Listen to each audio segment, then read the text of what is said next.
So I'm going to talk about some real-life examples of using AI in business, okay? And it's impossible to talk about AI without talking about data. And then if we're going to talk about data, we need to talk a little bit about data science. We're going to talk about analytics. And then we're going to get back to some of the real kind of concrete business examples and business benefits from using it. Over the last nearly 20 years now, I've been talking a lot about data and data science and analytics and IT in general. And that was fine at the start for the first few years because I was talking to a mainly technical and academic audience, and that's okay. But then as my career kind of developed, I started talking to more kind of businessy people and then moved into marketing people. And what I saw was that it was like a sedative. It was a fantastic way to get people to fall asleep. You know, like it really worked. You know, you could see it. If I was at an event like this and I was talking and I was presenting formulas and techniques and methods, people were, you know. So what I learned was that to really focus on the benefits and the reason why people should do it, and not to do science for the sake of scientific curiosity, but to do science for the sake of rapid and measurable benefits, which can affect positively your business. And then people are interested. And that made me a better analyst, and it made me a better leader of analysts. And the benefits overall were really good. So I'm Cormac Walsh, and I'm the Director of Data and Analytics Solutions at OMD in Finland. And I hope you don't fall asleep now. So let's get going. Okay, so data and the data that your companies are sitting on is the raw material. It's the fuel that the mathematics and the science uses in order to make business better. And AI is a wonderful example of this. Now, over the years, you've been collecting this fuel, okay? You've been gathering it, and you've been spending a lot of money making it. But most companies have been actively or accidentally kind of burying this in the ground, yeah? And that's kind of an unfortunate position for a highly valuable asset to be in, yeah?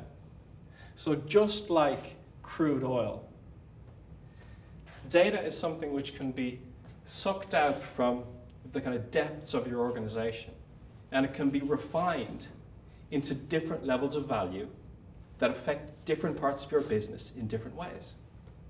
Yeah? This is a very, very good analogy. And I have to stress this point, that you've been spending money for years collecting this information and building the infrastructures to collect it. So not using it is effectively like not using cash in the bank. This is a real thing, yeah? So let's think about some of the ways that we can actually use this. So I'm going to give you some technologies and examples, yeah? And there's going to be a mixture between the two. I'll try not to focus too much on the technology, focus more on the examples, but just bear with me. And then also a warning, there might be some audience participation required in this presentation, yeah? So, and you cannot decline this offer, okay? Okay, thank you. So the first thing that I want to talk about is machine learning modeling. Now this is something that we've been doing for years, yeah? And for most companies that are collecting a lot of information, a lot of transactional information about their business and about their customers, this is something that is really within reach, okay? This is not something, machine learning modeling for optimization is not something that you have to plan years in advance to do. It's something that a project can start. You can agree to start a project and then it can be completed within 12 weeks using existing data assets that are within the company. So let's see what kind of things we can do with this. Now, companies that we've worked with and performed machine learning modeling for, as you can see, are big, serious companies, big brands, yeah? And if we think about the kind of benefits that we've given them in terms of marketing and media optimization, the average benefit that we get from 300 cases that we did in Nordics was 18% increase in ROI. Like that's considerable amount of cash that the data has generated. Yeah? And this money can be funneled into further effectiveness or can be channeled into additional services that can be strapped on top of marketing. So this is a real thing. So the kind of marketing mix modeling that I'm talking about in this case, so the machine learning based, it's assisted machine learning, which is it's a subset of AI. It allows a deep understanding of the relationship and the chemistry between media activities, marketing, and sales, okay? Because it's not the case that in your business there is a single silver bullet that is having an effect on, let's say, brand awareness or sales of a particular product, or let's say how your competitors are performing in the market. Like, it's called a marketing mix for a really good reason, because this is a really complex recipe. So this machine learning modeling system lets you kind of boil this down and understand what the relationships are between all of these different elements. And as an example of the type of data that we use in these modeling exercises, so there could be, actually this, and the list can go on, but this is a kind of a good starting point, okay? So when you look at distribution data, so from a population and geographic perspective, how are the products or services provided through the area? Price promotions. So what kind of price variability, what kind of price elasticity has been seen inside the marketplace? And we're maybe looking at a 3-year period of time in the past. Store locations, so exactly where can you sell your product, for example. What the weather was like. And this weather placeholder here could say open data. So we could be looking at information which is just freely available in the marketplace. So it could be governmental population statistics, or weather in this case. What the TV media actions were, TV spend and channels and creatives. What the sales were. So if we're modeling against sales, this would be the final response that we're looking for. What the radio advertisements were, what seasonal effects were. So we collect these types of data and we bring them together, and we use them to get an understanding of what the impact of all the different actions were on the particular element that we're trying to model against. In this case, it could be sales, but it could also be brand awareness. So it lets us say that, okay, this kind of money was been spent on TV. Well, you're going to get the same results or better if you reduce your TV expenditure. And if you increase radio, increase outdoor, and reduce online.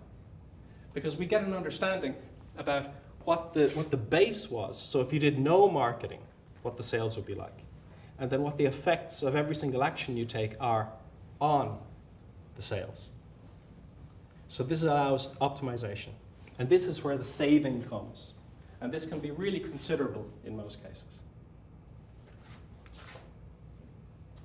Now, how we build this is that we start off with the actual, let's say these are the sales figures over time, this wiggly line here, okay? And then we start off with, let's say, the first piece of data, which is the seasonality. So this could be Easter, and then this could be, let's say, Johannes, and then Christmas, okay? And then we take the next layer of data, which could be distribution. And then we add that to the model, and then the model starts getting closer to the actual sales results. So all the time we're getting a more powerful explanation of the actual result. Then we add price. We're getting closer now. The percentage is going up. Then we add media spend, and then we're getting closer, and the media actions themselves. And then store locations. And then eventually we get a really, really close fit. And we never really want to go to 100% because then it's just like recording. But when we get to these really close levels of fit here, then what we're able to do is say, what would happen if we changed some factors in the future? Yeah? So it could be, what would happen if we abandoned TV completely? Or what happens if we only did TV? the model is able to give a prediction of what the results would be. Of course, the prediction is getting weaker as you go further forward in time, but the model gives a prediction about what would happen if you made these changes in your investments. And this is really, really strong. So the measurements that we've seen, over 300 cases, is this like 18% benefit? Yeah. So this is a highly profitable action to perform. Now, it doesn't just model sales or media, but we can also look at the channel mix. So what the shape of the overall media engagement should be. We can look at price.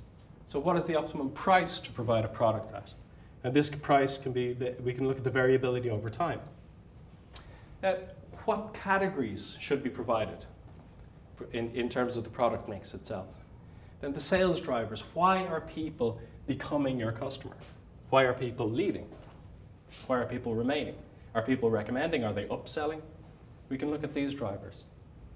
Product launch. So when is the right time and place to actually launch a product? And then what should the price be? And where should the distribution? And where exactly how it should be marketed, which channels?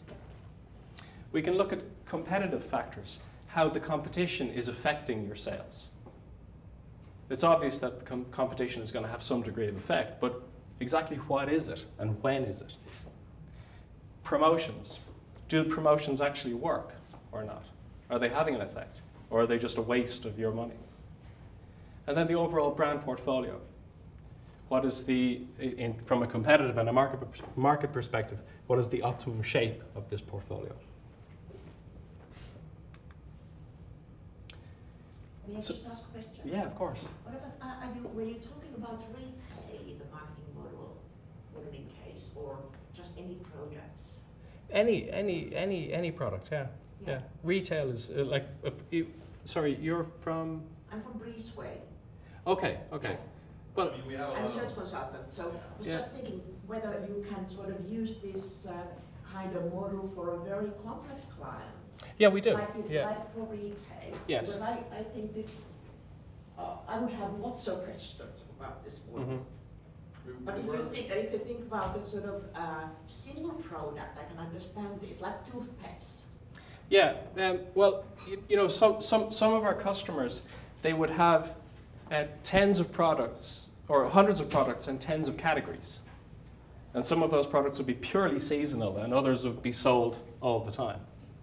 And then they might have not a single brand, but let's say not necessarily hidden brands, but brands within their portfolio, sub-brands as well. And we're able to model and separate the performance of products, categories, and brands. So, and we can see the effectiveness of any type of media. It could be on the back of a bus or a radio commercial. So we're not limited. You see, this exercise, this kind of project, it doesn't come with preconceptions. It's based on the quality and the amount of data that we can push into the model. And because computing power is pure commodity now, we can just pile information into the model and then pull results out. Yeah. Okay, so the first example was machine learning modeling. So where we're assisting the system to understand how we should be optimizing, for example, media spend and media allocation against sales. But let's think about the kind of web world. So predictive conversion modeling. So what we want to do here is explain, predict user behavior. Now I'm sure that every single one of you here has got a website and you're having lots of users visiting the website. Yeah? Yes, Cormac. Yeah. Well, the thing is that typically the data that's been collected on a website is not used as good as it could be. Yeah. Far too many of the metrics that have been looked at are looked at in isolation. So individual page performance goals. Yeah. You know, how long people are lingering on a page and what the paths are through the website. The fact is that there's a lot more information that can be pulled out of this kind of behavior if a slightly different type of analysis is performed. So the case I'd like to talk about here is Tallingcilia. So I suppose everybody is familiar with Tallingcilia. Yeah. They have quite a good and complex website, which is it's complex in terms of the features that it provides, but it's easy to use. Okay, and it's good at suggesting what you should do, and it's quite intuitive, which is good for an e-commerce site. Now, what we did here. Let's get to what we did in a moment, but let's talk about the problems with traditional web analytics. So typically, normal web analytics is quite slow, okay? It involves a lot of human interaction. And it needs a lot of tweaking, and there's not much automation, or almost no automation on typical web analytics platforms, yeah? Now, because it's slow, it means that it's expensive. Even if the tool that you're using as your web analytics platform is free, because you're spending a lot of time on it, it really ramps up the cost. Okay? So this acts as another barrier for companies to want to extract additional value out of these systems. And it suffers a lot from analyst bias. So if you've got a web analyst who's looking at the performance of a website, and if they've, let's say, just been studying the one company's website for years, they're going to be quite locked in terms of their viewpoint. They're going to bring their interpretation to the analysis of the results. It's not necessarily going to be a proper representation of what's happening. And this is another thing which kind of drags down the potential value of this type of traditional web analytics. Also, the insights are too simple. It's effectively a presentation and a representation of statistics and numbers. And they're insights, but they're like insights 1.0, not insights kind of 2.0. It's not the kind of information that people need right now. And then kind of fundamentally, there's a lack of prediction, yeah, which is what people are expecting now. So what we've done is combined web analytics with data science. So we can take the kind of raw power in terms of the information that we're collecting from web analytics and apply data science techniques on top of it. And then this gives us the possibility to produce predictive models, explanatory models, prescriptive models of what's happening on the site. So this is Web Analytics 2.0. Typically, when people talk about data science, what they're demanding is to have lots of different sources of information, okay? So they want, like in the case of the machine learning modeling I showed a moment ago, they want sales information, they want distribution information, they want media information, they want competitive information and weather information. And then what they do is they bring these strong indicators together, and then they get a very powerful descriptive model, yeah? Now, in these cases, the amount of data from all of those sources is actually, while it looks outwardly quite large, it's actually quite small in comparison to the amount of information that's been collected on some websites. So because there's a massive quantity of information coming in on some websites, it means that we can apply data science techniques to this near single source of information. Okay? So we can bring true strength and firepower into this, what would be viewed in the past as quite a limited source. And I'll show you what I mean now. What we're doing is we're effectively collecting everything that happens on a website. Yeah? So if you're familiar with website tags, so web analytics tags, which kind of trigger when something happens on a website. Yeah? So we would place many, many, many tags on the website. So then we see almost every single interaction that happens on the website. Yeah? So not just page goals. Yeah? But I mean every single element. And this means that we can combine what we say many weak indicators. Let me give you a scenario. Okay?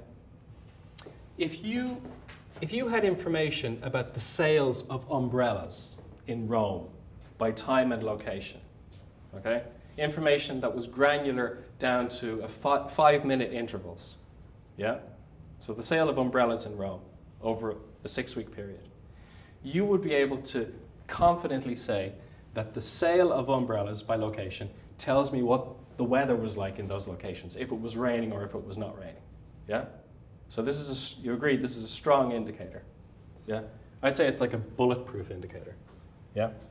But the fact is that there are probably other indicators that would also explain the weather to you, which are not quite so strong. And one of those could be how long people are spending in coffee shops and how much coffee is being sold. Because I bet that people are spending longer in a coffee shop and there's more people in a coffee shop and they're buying more coffee when it's raining because they don't want to be outside, they want to be inside. Yeah? Do you agree, or is that nuts? Yeah? Do you agree? Now, that is an indicator, but it's much weaker than the umbrella sales. Do you see my point? Yeah? So you could also say that in that same space, in Rome, at the same time, over that same 6-week period, there would be many other weak indicators. Yeah? And they could be how many people are found standing in sheltered bus stops, but they're not waiting for a bus. You know? It doesn't mean that it's raining, not in the same strength that an umbrella means that it's raining. They could be just waiting, or they could be smoking a cigarette or something. But the fact is that it's another weak indicator. So what we do with the data that we collect from the website, from all these tags, is we combine lots of these different weak indicators together. And when they come together, they form one really, really, really powerful indicator. Yeah? And this lets us understand exactly how people are behaving on the website. Yeah? Now, because we're talking about deploying tags on an existing website, it means it's really fast and flexible to deploy. It doesn't require a re-engineering of a website. Yeah? It doesn't require a redeployment or a retraining, nothing like that. It's something which can be dropped onto the website, and it doesn't interfere with its operation. And then, importantly, it uses existing data. This gets back to the idea of the fact that the data that you have is like oil. Yeah? This is pulling value from something that you're collecting anyway. Yeah? Yes, Cormac. Okay. I need to keep you awake. Yeah. Okay, so example outputs from the predictive conversion model. So enhanced retargeting. So retargeting is great, we know that. But what if we're looking at the behavior of groups of individuals, and if, based on behavior that we've seen before, that there's a greater than 20% probability of purchase based on the visited product page? Well, then these people will be more targeted. Yeah? And because this happens so fast, this can be done in real time. Clustering and profiling. Collecting all this information about all the visitors, you get a different type of understanding of users. You might have personas for your customers and your buyers. You may even have moments, additionally, or no personas and just moments. But here, this is not based on a guess. This is based on the actual behavior of people on the website. So this is based on raw, hard fact when clustering and profiling of the visitors is done in this context. Conversion optimization, which is the name of this service fundamentally, but we can deliver content to users differently based on the viewed behavior they have as they're entering the website. So give them a different sequence of content, give them different pages.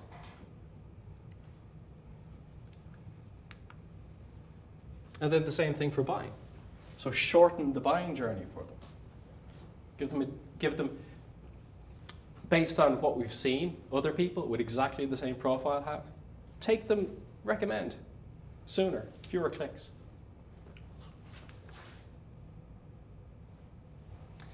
Now, the last service I want to talk about is a chatbot which is made by Analect. So Analect is the analytics division of the Omnicom group companies.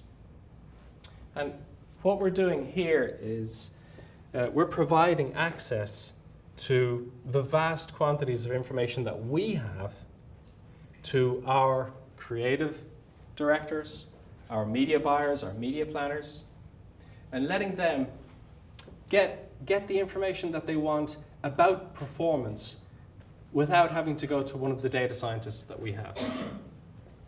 Now, this is a natural language processing service, and what happens is when you log on to Albi, you just ask it a question.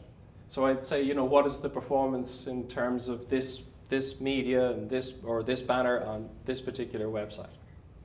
And then Albi will continue to ask you questions and then take you to the actual tool. And Albi has the permission inside Analect to actually execute the tool and the queries. So it means that the people such as, let's say, creative directors, they have faster and smoother access to information which makes their job better. Okay? So this is a democratization of data. This is a democratization of information. This is speeding up the process. This is a good example that we're using this internally ourselves. So we're eating our own medicine because it's making our services better. One of the key success factors in terms of the deployment of any complex project is that the people who are going to be using it internally, they have to be involved in the development and the deployment of it. There has to be a cultural willingness to use these types of services. And this is a wonderful example of that. That we don't just expect our customers to deploy artificial intelligence, but we're using it internally. And this is aiding us in our daily jobs, but it also means that when we're explaining it to people, we understand it, personally, how it makes things faster, how it makes things better. So this kind of cultural shift is really important. So, takeaways. The fact is that at the moment, the technology is absolutely mature enough to deploy. Okay? You already have the data. So the information already exists within your domains. This is one of the key points here, because without the relevant data and information, it's just completely pointless. There are simple steps to deploy. It's not the case that you need to have a grand ambition of being completely AI-driven at some point in the future. There are ways that you can take these, we could call them baby steps, but you can take these baby steps to develop your readiness and your capability to deliver these kind of features and services to your customers, and also internally, inside your own companies. And it's not something which requires, let's say, massive architectural changes inside your processes or your IT systems. With the previous examples I gave of the modeling and the predictive conversion, these are things which can be added on top of existing data and IT assets that you already have, with no re-engineering. And then the benefits can be seen in real time. So what I mean by this is that typically IT projects took months or years, yeah? But with these kind of engagements, the initial benefits are seen after maybe 3 weeks or 4 weeks, because Agile is now kind of built into the way these services are delivered from us. So you don't have to wait for some period of time, and then when the service is delivered, your need has changed so radically the delivery is pointless at that stage. Like, nobody can really say what their requirements are going to be in 12 months' time in terms of some of these technologies. So they have to be deployed in a highly iterative and agile way. And they have to involve the users and the people who are going to be, let's say, driving these things at every step in the process. So this is the real time that I'm talking about. So from kickoff, 3 weeks later, see something better. So, I'm right on time. Thank you.